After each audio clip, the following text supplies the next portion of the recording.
welcome to the Israel Bible Podcast. My name is Cindy Parker. I am an author, a speaker, and the professor of Holy Land Studies at Israel Bible Center. I am passionate about reading the Bible in the physical, historical, and cultural context of its day.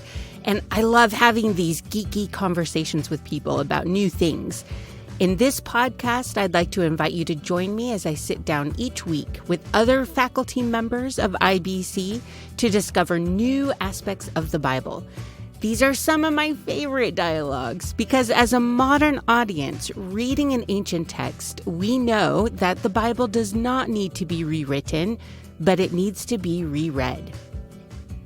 This week, we continue to explore the Roundtable Talk entitled Women in the Ancient Near East and Israel. The conversation is between our very own Dr. Yeshaya Gruber and Dr. Beth Alpert Nakhai. She is the Associate Professor at the Arizona Center for Judaic Studies. She's an archaeologist and a biblical scholar. She has written extensively about ancient religion and culture, especially the lives of women in ancient Israel and the Near East. Her books include Archaeology and the Religion of Canaan and Israel, and the edited volume titled The World of Women in the Ancient and Classical Near East. I will put links to both of those books down in the episode notes so you can click on them if you would like to explore some of her other ideas. One of the things that becomes obvious in this roundtable talk is not only the interesting ways women contributed to society in ancient times, they were not just stuck at home all the time, but also the horrors that haunted them, the horrors of infanticide, female vulnerability in war. Dr. Nakhai also addressed women who were literate and who formed social developments.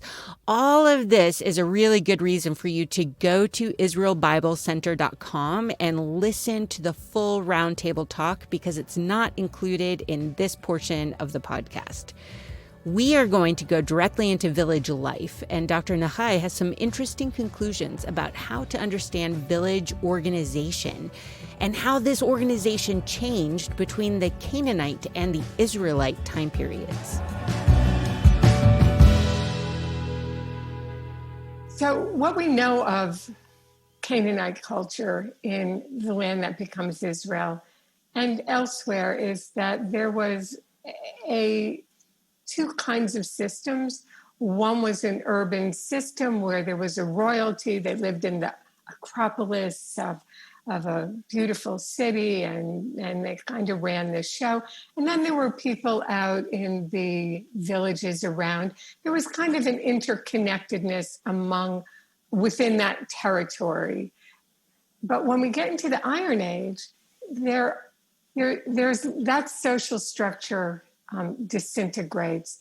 And suddenly what we see, certainly in the period we call Iron Age 1, from about 1200 to 1000 BCE, is a proliferation of small villages in relatively inaccessible locations up on hilltops in the Central Highlands. And people are coming into those villages, into that area which has been previously mostly unsettled.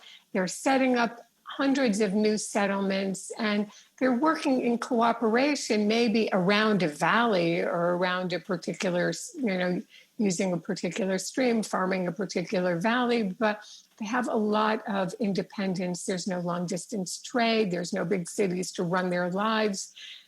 And each of these little villages becomes more or less self-reliant and autonomous. They're not trading their goods into a big city. And the people who are becoming Israel in that period of time, they have a few centuries to make this all happen. They're drawing in other people because Israelites and others are fleeing into those hills. So Canaanites who, for whatever reason, are joining them. And there are a lot of people, I'm certainly not alone in talking about this, see this period as a period where people had suffered some kind of oppression elsewhere, whether under Egyptian authority in Egypt or in Canaan, or under Canaanite authority in Canaan, or who were fleeing from someplace else. There's always plenty of places to flee from, come together in a more egalitarian way of life. I don't want to use like modern words like egalitarian too seriously, because we're not living then, but there's no dominant authority over anybody. Leadership is local, decision-making is local. And this is where it becomes important for women. And decision-making is local. They have more input into it. They can be decision makers and not only the people who have decisions made for them.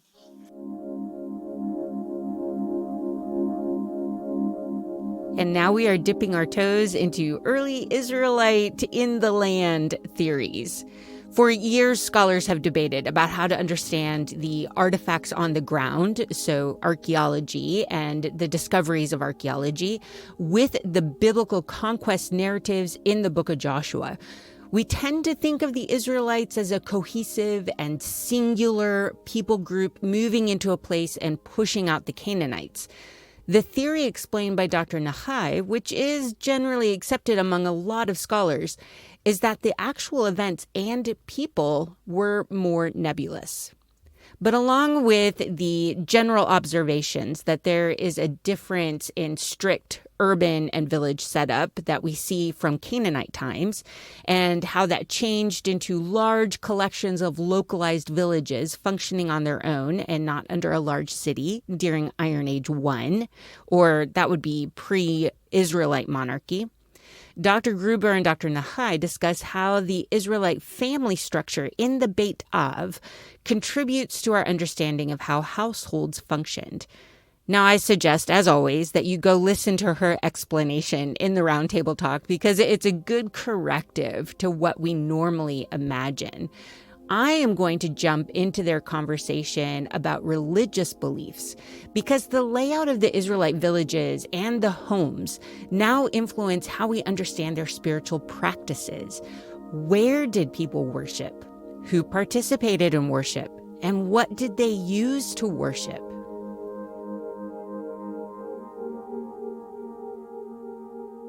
Maybe starting with the home, because that's always one of the very big ones.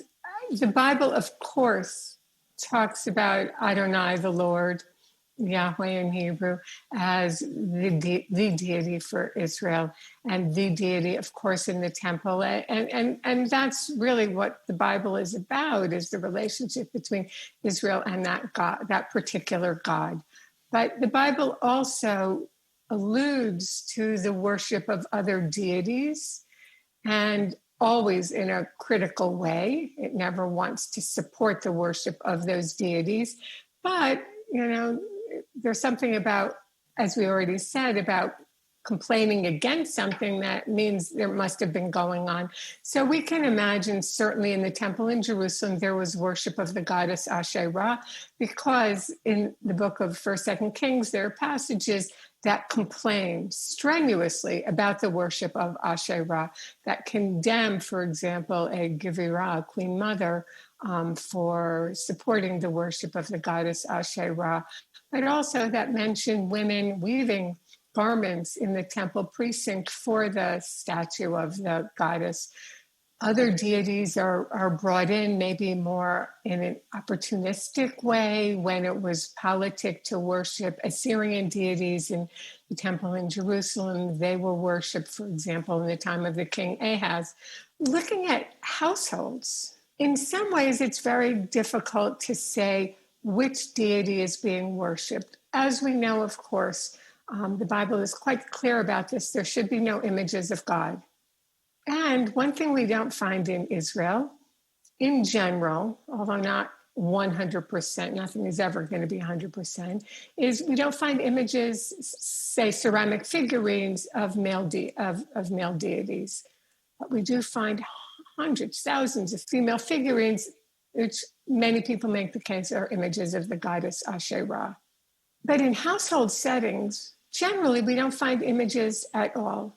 But we find spaces in which worship may have taken place, sometimes a small altar. Sometimes we find, what I call ephemera, things that may have been used for worship. For example, small votive vessels, or beads of various colors. By now, they're never strung. We find more beads, of course, in tombs because they tend to get lost than we do find in households. But it reminds us that of something that is referenced a little bit in the Bible, that as well, that color had sacred meaning. So for the priests, there's a certain shade of blue that's used in priestly garments and so forth. And we know this from many societies, that different ancient Near Eastern societies, that different colors had different spiritual meanings. So if we find, for example, beads in a household, they may not just be, wow, I'm wearing an outfit that would look good with a red necklace, but rather that the color red in my spiritual world has certain meaning. It evokes protection, it evokes health, something like that. We sometimes, I should never say often, find amulets. The Egyptian god Beth was a protective god for childbirth, is found in Israelite houses. Back to my discussion, or my comment earlier about people knowing what went on in different cultures. So it's deliberately brought in and used by some people. I think within the household context, there would not have been a dedicated, stable place where people knew to go every Shabbat to worship or something like that. Worship being generally making offerings to God.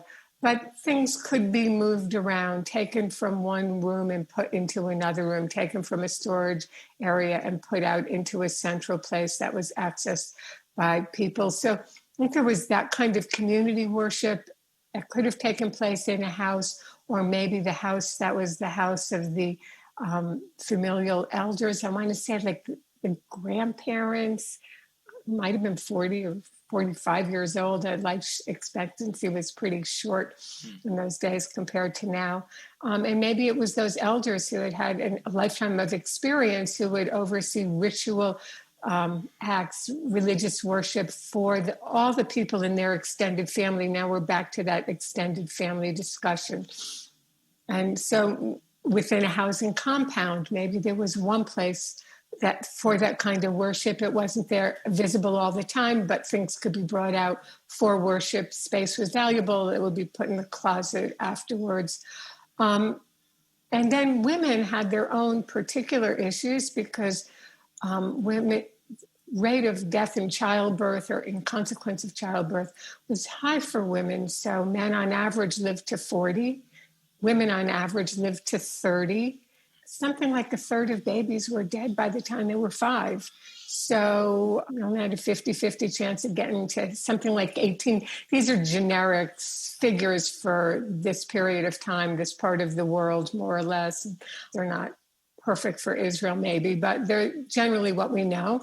And so women had special concerns and special reasons to invoke a goddess who could protect in childbirth, or use that little figurine amulet of the god Beth who could also protect in childbirth. I think there's lots of ways that like the divine was invoked in a household, and especially not only, but especially by women, because they had this extra risk. Not that men in their household didn't care about the well-being of the women in the household and of the babies in the household, but for women it was more immediate. And so I think there are all aspects of that are alluded to in the Bible, that are alluded to in archaeology, and that we can put together, but maybe we can't nail into shape as much as we might want to. Those are also that world of possibilities, things to be thinking about. I think that's a really helpful perspective to try to look at, both men and women. You're not trying to exclude men or, put this huge dividing line or something, but rather to put women in their proper place as part of this society and try to understand how it functioned. And of course, you can't understand how any society functioned without looking at women's lives.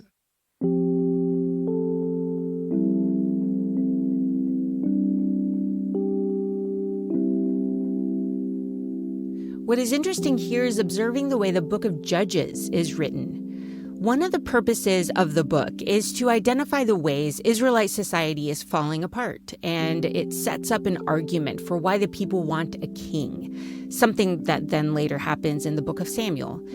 But to follow the adage that you can tell the health of a society based on how they treat the women, just follow the trajectory of how women are treated in the book of Judges.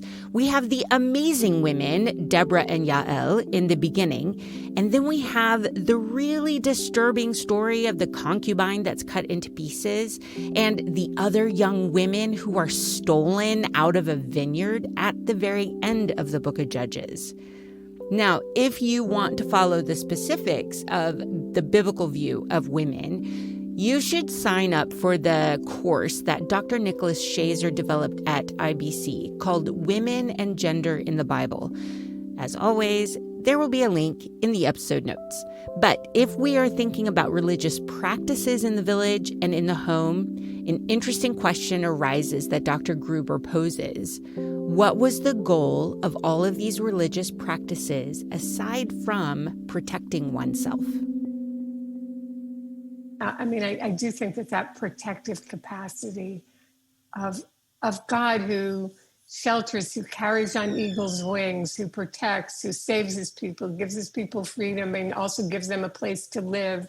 All these images there are so many ways to think about protection, and the Bible, certainly provides us with such a rich and broad kind of language about how the God of Israel is the God who protects. But I think there's also something about community and family in religious worship, certainly in the village setting, because the survival of everybody is dependent on the same things: the fertility of the fields, the fertility of the flocks, rain in the proper season, and so forth. These things that are they can't be avoided, and there's no workaround for them. There's no, we didn't have enough grain this year, we'll import it from wherever. Famine was famine, and famine affected everybody. And so these kinds of subjects brought people together, not just within the family, maybe not just within the village, but also within a region, because everybody is, for example, farming. Everybody within a region is farming in the same valley. Everybody's crops are there. Everybody is dependent upon plentiful water in the right time. And I'm not only growing the crops, but harvesting them promptly and cooperatively together. We see that, for example, in the book of Ruth. Is a great idea about people coming together to harvest crops and using that as a means also to care for other people. So I think that, well-being, protection is, of course, the essential, but it's very broad. It's, take care of the immediate family, make the, mother survive childbirth, that baby grow up to be wonderful and healthy. That for sure, but also God has a place for people in their communities, in their agricultural world. And the book, Deuteronomists in Deuteronomy and all the way through 2 Kings emphasize that role of God in bringing plenitude to the land, flowing with milk and honey and so forth and so on. These are really significant spiritual concepts. And I think that if we just look at site plans and where villages are set up around valleys and so forth, we can kind of see how that acts out in real life too. That was something that struck me in reading through your description there, that there's this concern for personal safety, of course, because of all of the dangers and difficulties, but it's the fertility of the whole community, the fertility of the fields, the fertility of the clan, the well-being even of people who can't provide for themselves, so that the general community can help support them as well. That's a really interesting aspect, I think, of ancient religion. And then just maybe in conclusion, we can mention that you say, taking all of this evidence that you've kind of summarized for us today, taking it all into consideration, you say religion was as much about women as it was about men, and it was as accessible to women as it was to men. So I think that is kind of a revelation for some people who are used to the more androcentric view.